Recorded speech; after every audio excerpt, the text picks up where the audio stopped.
प्रातःकाल संधि होती है जब रात्रि का अवसान होता है और दिवस का आगमन होता है, और फिर दूसरी संधि वेला सायंकाल की होती है जब दिन का अवसान होता है और रात्रि का आगमन होता है। इन दोनों वेलाओं में जो प्रबुद्ध लोग होते हैं, जो संसार की क्रीम जिन्हें कहते हैं, वे लोग निश्चित रूप से उस परम पिता परमात्मा की भक्ति अवश्य ही किया करते हैं। और इसके संदर्भ में जो है मैं आपको एक बात बोलना चाहूंगा कि संसार में सबसे बड़ा पापी कौन है। एक बार की बात है कि व्यास मुनि अपने आश्रम में विराजमान थे और एक जिज्ञासु उनके चरणों में उपस्थित हुआ। आए हुए इस आगंतुक का कुशलक्षेम पूछा ऋषि ने, और फिर पूछा कि आप मेरे आश्रम में आए हैं तो किस हेतु से आए हैं, मेरे से आप क्या आशा रखते हैं, आप बताइए, मैं उसे पूरी करने का प्रयास करूंगा। तो आगंतुक कहता है कि ऋषिराज, मेरे मन में रह रह करके एक प्रश्न उठता है और उस प्रश्न का उत्तर पाने के लिए मैंने बहुत यत्न किया है, लेकिन आज तक मुझे उस प्रश्न का उत्तर नहीं मिला।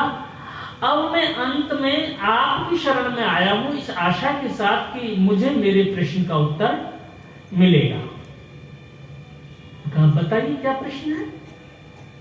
तो कहने लगा, मैं पूछना चाहता हूं इस संसार में सबसे अधम व्यक्ति, हे नीच पापी कौन होता है। तो कहने लगे, इस प्रश्न को तो संसार में पहले भी पूछा गया है और तात्कालिक विद्वानों ने अपने अपने तरीके से इस प्रश्न के उत्तर भी दिए हैं।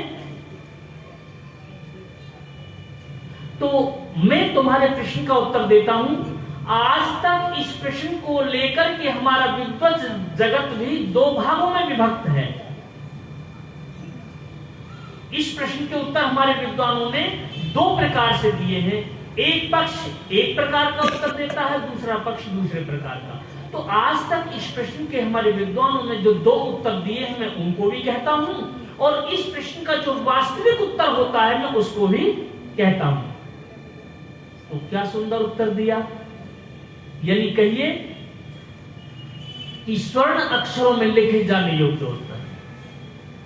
तो कहने लगे, वत्स बताओ तुम्हारा क्या प्रश्न है।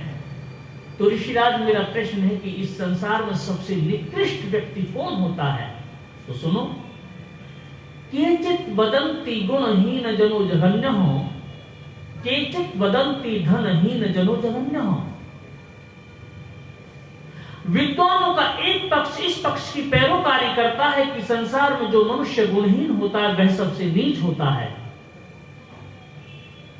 किंतु विद्वानों के दिए हुए इस उत्तर से मैं सहमत नहीं हूं।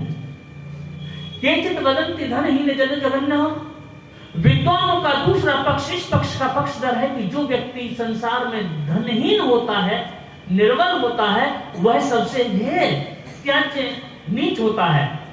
किंतु जिज्ञासु, मैं इस उत्तर से भी सहमत नहीं हूं। तो अब प्रश्न उपस्थित होता है, तो फिर ये भी गलत और ये भी गलत, तो फिर सही क्या है। तो व्यास मुनि क्या सुंदर कहते हैं, केचित वदन्ति गुणहीन जनो जघन्यः, केचित वदन्ति धनहीन जनो जघन्यः। व्यासो वदत्ते खिल वेद शास्त्र ग्राम प्रचेतः, नारायण स्मरणहीन जनो जघन्यः। कि न गुणहीन नीच होता है, न धनहीन नीच होता है, प्रत्युत ये वेद शास्त्र का ज्ञाता व्यास मुनि आज संसार के आंगन में डंके की चोट इस प्रश्न का उत्तर देता है कि जो मनुष्य देह धारण करके परमात्मा की भक्ति नहीं करता है, वही सबसे नीच होता है। तो पवित्र आत्माओं, आप ऋषि भक्त हैं, आप ईश्वर भक्त हैं, आप परमात्मा की उपासना करते ही है, मैं जानता हूं, क्योंकि वैदिक धर्मी हो ही नहीं सकता कि जो परमात्मा की उपासना ना करे।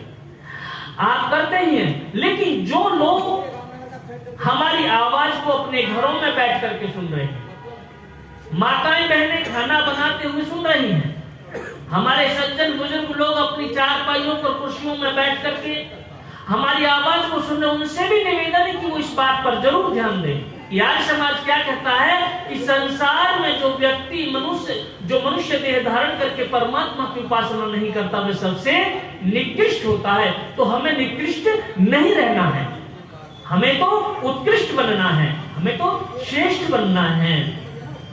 ठीक है, आइए मैं आपके समक्ष एक मंत्र का थोड़ा सा भाव रखूं। यह प्रसंग ईशोपनिषद में आता है। ईश माने परमपिता परमात्मा का जो नाम है। ईशोपनिषद में प्रसंग आता है, उपनिषद में यह प्रसंग आता है कि आर्य ऋषि अपने धुन के बड़े धनी थे। प्रातः काल होने पर, सायकाल होने पर परमात्मा की उपासना के लिए उपासना कक्ष में प्रवेश करते और घंटों घंटों परमात्मा की साधना करके और उपासना कक्ष से बाहर आया करते। अपनी दिनचर्या पर ऋषि आर्य बड़े प्रसन्न थे, किंतु अपने पिता की इस दिनचर्या पर उनका पुत्र ब्रह्मचारी श्वेतकेतु बहुत खिन्न था। और खिन्न वो इस बात को लेकर के था कि पता नहीं उपासना कक्ष में घुसे रहते हैं, 3-3, 4-4 घंटे में निकल के आते, पता नहीं समय को क्यों बर्बाद करते हैं। वो अबोध बालक था। पवित्र आत्माओं, आज श्वेतकेतु अपने पिता की प्रतीक्षा में उपासना कक्ष के द्वार पर खड़ा हो गया। आज पिताजी जैसे उपासना कक्ष से बाहर आएंगे तो मैं पूछूंगा कि 4-4 घंटे के समय की बर्बादी इस उपासना कक्ष में उसका क्यों करते हो। पुत्र प्रतीक्षारत था। जैसे उपासना से निवृत्त होकर के आर्य ऋषि अपने उपासना कक्ष से बाहर आते थे तो खड़े हुए पुत्र ने कहा कि पिताजी ठहरो, बोलो बस।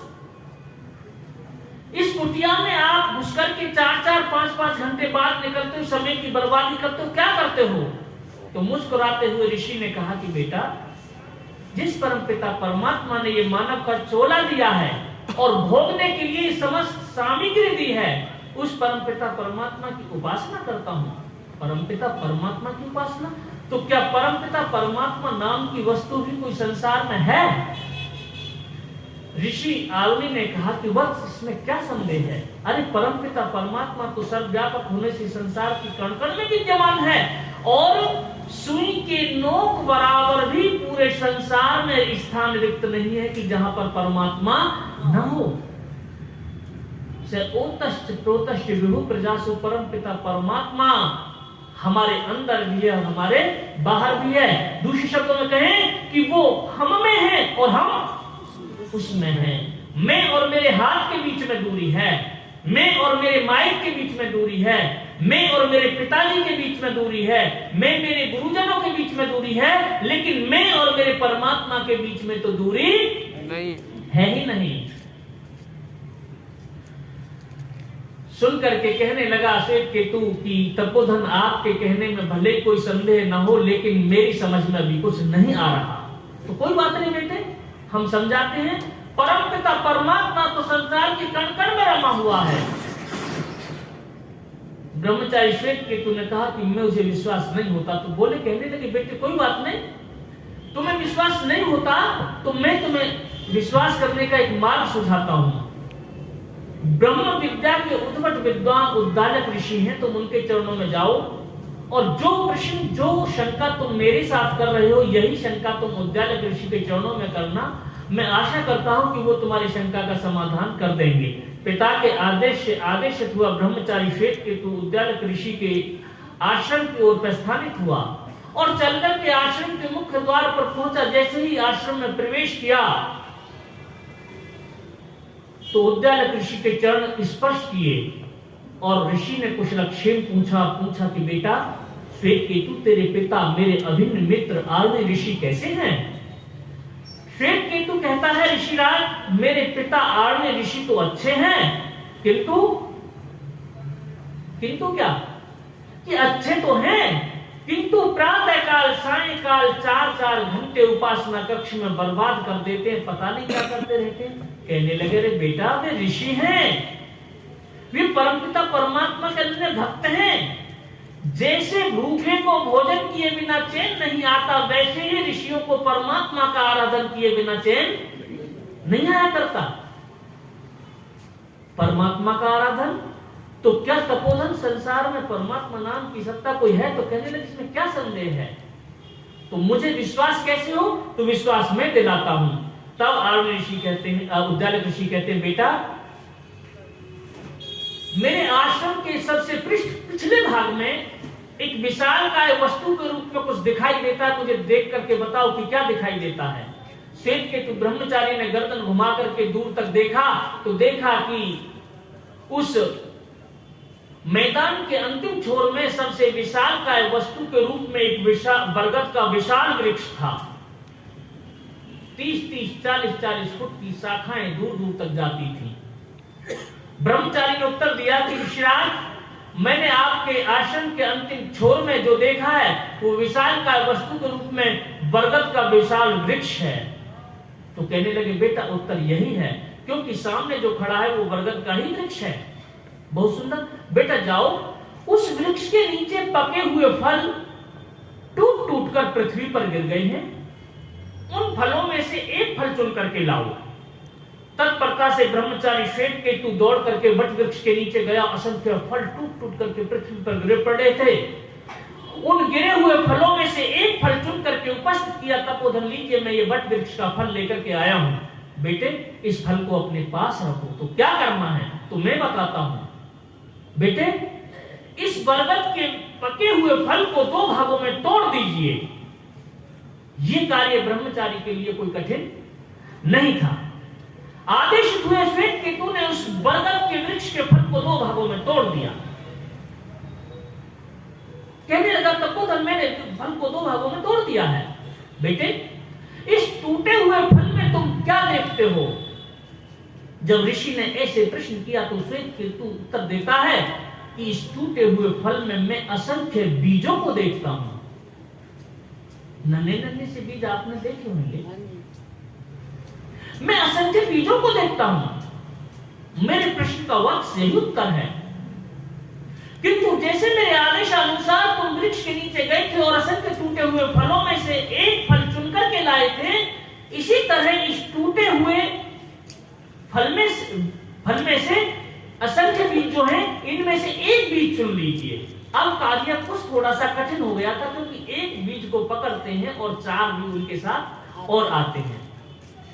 प्रयत्न करके ब्रह्मचारी ने एक नन्हा सा बीज अपने अंगुष्ठ और उंगली के बीच में दबा लिया और कहा कि तपोधन, मैंने इन असंख्य बीजों में से एक बीज अपने उंगली और अंगुष्ठ के बीच में ले लिया है। बताइए इसका क्या करना है? बेटे जैसे मेरे आदेश पर तुमने उस वट वृक्ष के फल को 2 भागों में तोड़ा था, इसी प्रकार इस बीज को 2 भागों में तोड़ दीजिए। अब कार्य आसान नहीं था, क्योंकि बीज अपने आप में इतना नन्हा कि उसे तोड़ना आसान नहीं था। तो ब्रह्मचारी को कठिनता अनुभव होने लगी। कहने लगा इस बीज को तपोधन में कैसे तोड़ूं, क्योंकि अपने आप में ये बहुत छोटा है। तो बेटा ऋषियों की शरण में आकर के घबराने की आवश्यकता नहीं होती। तो फिर इसको कैसे तोड़ूं?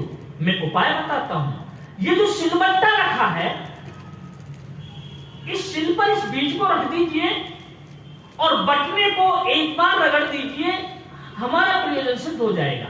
ब्रह्मचारी ने वैसा ही किया और बटने को रख करके ऐसे रगड़ा, बीज खंड खंड टूट गया। कहने लगा ऋषिराज बीज टूट गया। ऋषि ने कहा, शाब्दिक बाण छोड़ा और कहा कि बेटे इस टूटे हुए बीज में क्या देखते हो? जब ऐसा प्रश्न किया तो खिन्न होकर के बोला, इसमें क्या देखूं? इसमें देखने के लिए है क्या? जब ऐसे श्वेतकेतु ने कहा तो उस ब्रह्म ऋषि उद्दालक ने कहा कि बेटे ये सामने जो विशाल बरगद का वृक्ष दिखाई देता है, इस नन्हे से बीज में भी विशाल बरगद का वृक्ष छुपा हुआ है। कहने लगा ऋषिराज, आपके कथन में चाहे कोई दोष ना हो, कोई कमी ना हो, लेकिन मेरे संस्कार अभी मेरा सपोर्ट, मेरा सहायता नहीं करते कि मैं इस रहस्य को समझ पाऊं। मेरी समझ में कुछ नहीं आ रहा अभी। कहने लगे कोई बात नहीं बेटे, समझाने की विधि कोई एक नहीं होती। मैं आपका हितसाधन करूंगा। आपके पिता ने बड़ी आशा के साथ मेरे पास तुम्हें भेजा है। बेटा जाओ, मेरी कुटिया में जाओ। मेरी कुटिया के आलय में एक नमक की डली रखी है, वो नमक की डली उठा करके लाओ।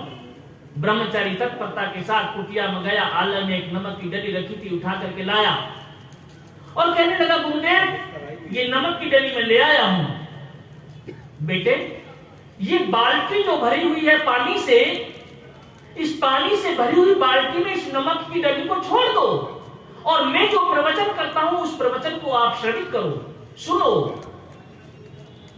ब्रह्मचारी सचेष्ट श्रद्धा से युक्त होकर के बैठ गया और उस ब्रह्म ऋषि उद्दालक ने अपनी वागेंद्री को, अपनी सरस्वती को विस्तार देना प्रारंभ किया। निर्वाध रूप से प्रवचन करते रहे और लगभग घंटे, सवा घंटे, 1.5 घंटे तक प्रवचन किया। अपने प्रवचन के प्रवाह को प्रतिबंधित करते हुए सहसा ऋषि उद्दालक बोलते हैं, बेटा वो मैंने नमक की डली मंगाई थी, जी गुरुदेव मंगाई थी, तो वो नमक की डली मुझे दीजिए। तो कहते हैं, बेटा वो गुरुदेव वो नमक की डली तो मैंने आपके आदेश पर इस जल से पूरी बाल्टी में छोड़ दी थी, तो फिर वहां से दीजिए। ब्रह्मचारी ने बाल्टी में हाथ डाला तो आप जानते हैं कि तब तक नमक की डली घुल चुकी थी, गल चुकी थी।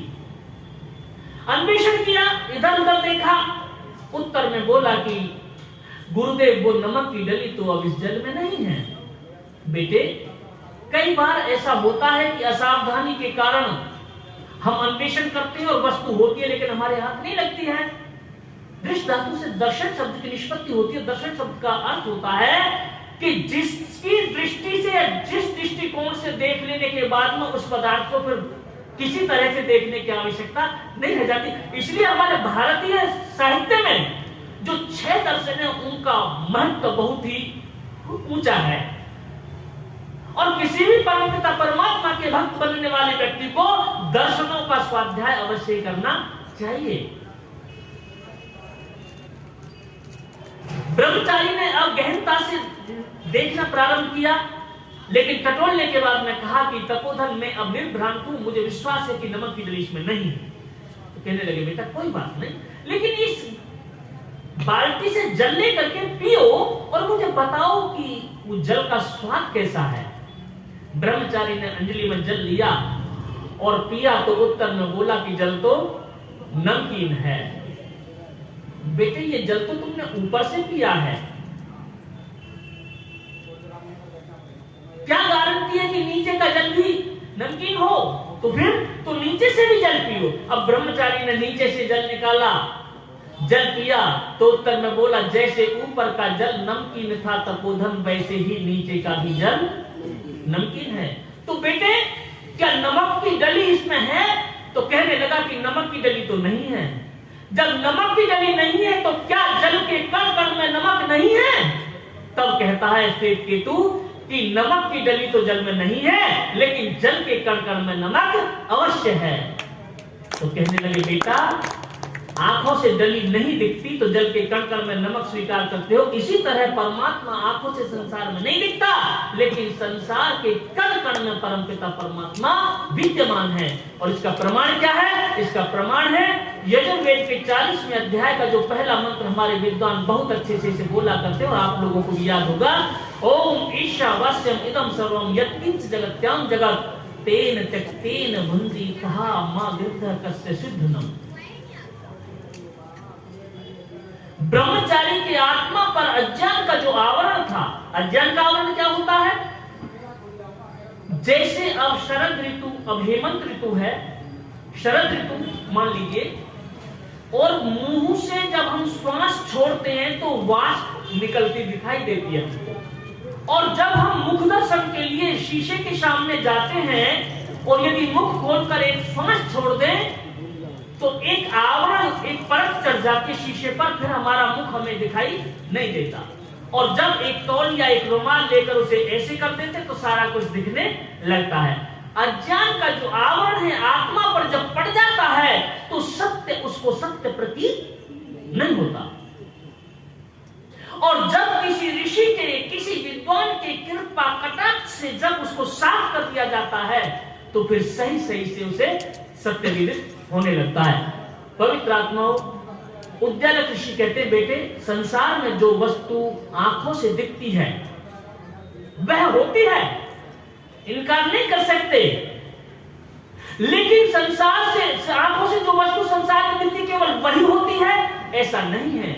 जो वस्तु आंखों से दिखती है संसार में वह तो होती ही है, लेकिन जो वस्तु आंखों से नहीं दिखती वह भी होती है। और जहां तक मेरी आवाज जाती है, मैं एक आधुनिक समय का एक आपके सामने एक उदाहरण देना चाहता हूं। लोग कहते हैं कि हम परमात्मा पर विश्वास कैसे करें जब आंखों से नहीं दिखता। अरे कोरोना को क्या आंखों से किसी ने देखा था? लेकिन पूरे संसार ने विश्वास किया। लोग अपने घरों में कैद हो गए जान बचाने के लिए, हो गए नहीं हो गए? पता चला कि संसार में जो वस्तु आंखों से दिखती है वह तो होती है, लेकिन जो आंखों से नहीं दिखती वह भी होती है। परमपिता परमात्मा तो सूक्ष्मातीत है, सूक्ष्म से भी सूक्ष्म इंद्रियातीत है। उसे आंखों से देखा नहीं जा सकता, उसे कानों से सुना नहीं जा सकता, उसे त्वचा से छुआ नहीं जा सकता, उसे घ्राण से सूंघा नहीं जा सकता, उसे रसनेंद्रिय से चखा नहीं जा सकता, क्योंकि परमात्मा इंद्रियों के भी वश में नहीं आता या इंद्रियों से भी अनुभव नहीं चला। परमात्मा तो आत्मा से ही समझा जा सकता, आत्मा से अनुभव किया जाता है। तो मैंने ये थोड़ा सा उद्बोधन आपके बीच में रखा है।